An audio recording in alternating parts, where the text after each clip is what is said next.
Well, if you look at it through my lens, under the current sort of regime, you know, feels like my religion is being forced into extinction.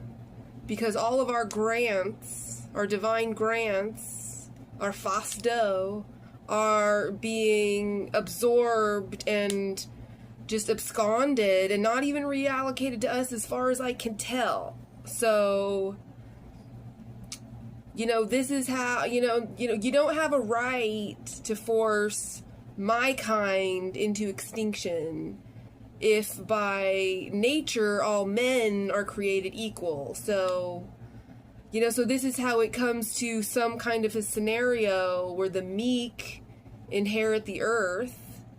And, you know, whether or not we have a fast and hard definition of meek, you can kind of see how in the tit-for-tat, karmic, you reap what you sow version of reality, there is a current section of people who think that it's supposed to be the haves and the have-nots. And this section of the power takes everything for themselves. They don't want to share. You know, they don't want equality, you know, and differences. They want all the power, they want all the grandeur, they want all the everything.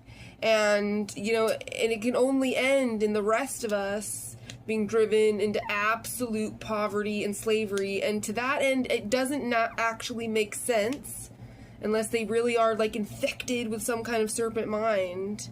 But then you can see how we get to a place where the meek inherit the earth, because the side right now that's absorbing everything for themselves has to reap what they sow, which is somebody not having anything. So think about it as like, if one side doesn't want to share peacefully, they don't get to just decide that the other side is eradicated or shoved into like abject poverty and slavery and perpetuity. I mean, if Father in Heaven's children really do have eternal life, then they are subjecting us to eternal poverty and slavery. I mean, that's Mad Max scenario 101 there.